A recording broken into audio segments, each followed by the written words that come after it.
There was a time when Disney World didn't try so hard to impress you, and sometimes it felt more magical. You didn't need a phone to tell you where to go.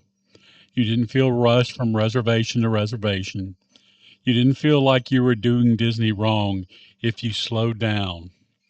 Disney World used to do something really well, something small, quiet, and easy to overlook. And over the years, it slowly disappeared. And once it was gone, you really started to miss it.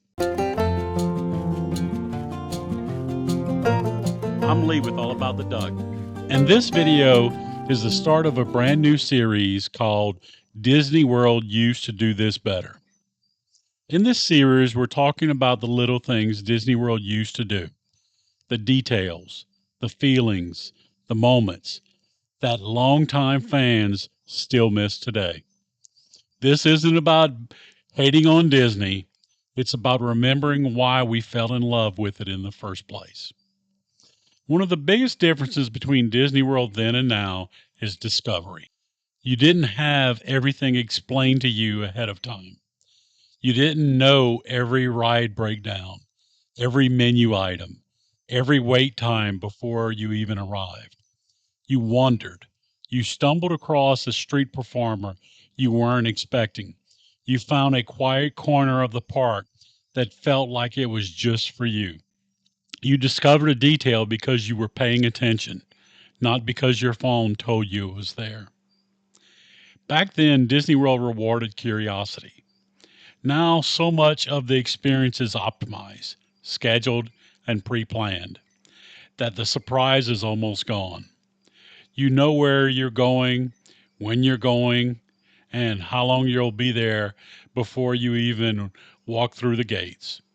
And yes, planning can be helpful, but something was lost when discovery stopped being part of the magic. Old Disney felt alive in a way that was hard to explain if you didn't experience it. The background music shifted as you walked from land to land. The sound, the smells, the lighting, everything worked together. Cues told stories instead of just filling time. Cast members stayed fully in character. You weren't just moving through the park, you were inside it.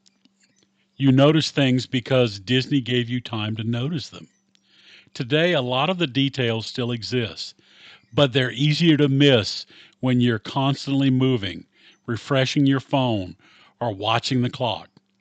Disney World used to feel like a place you lived in for the day, not a checklist you tried to finish. This might surprise some people, but Disney World didn't always feel rushed. You waited in line, sure, but you didn't feel like you were constantly behind schedule. There wasn't pressure to refresh apps at exactly the right second. There wasn't anxiety about missing your next lightning lane window. There wasn't a feeling if we don't do this now, we failed. You could change your mind. You could take a break without feeling guilty. You could sit and do nothing. And that was part of the experience. Disney World used to give you permission to slow down. And for a lot of longtime fans, this is what we miss most. Cast members have always been the heart of Disney World, and they still are. But years ago, interactions felt less rushed and more personal. A cast member might chat with you for a minute. They might notice your birthday button and actually stop to talk. They might create a moment that wasn't planned, and that's what made it special. Those moments were not guaranteed, and that's exactly why they mattered. Today, cast members are juggling more systems, more guests, and more pressures. And while the magic is still there, the pace makes it harder for those moments to happen naturally. This isn't about saying Disney World is bad now. It isn't.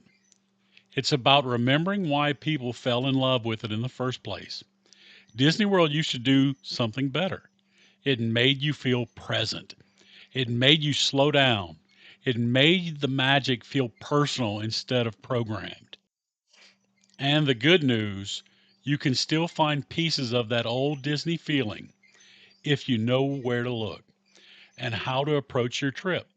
Sometimes the magic isn't gone, it's just quieter than it used to be. If this is the Disney World you fell in love with, you're going to want to subscribe. The entire series is about the Disney World we miss and why it mattered. And in the next episode, we're going to talk about what Disney World was like before smartphones and how much that changed the experience. Now, I want to hear from you. What is something Disney World used to do better that you miss the most? A ride, a detail, a feeling? Drop it in the comments. I read every single one because even if Disney World has changed, the memory and the magic are still worth holding on to. And as always, see you real soon.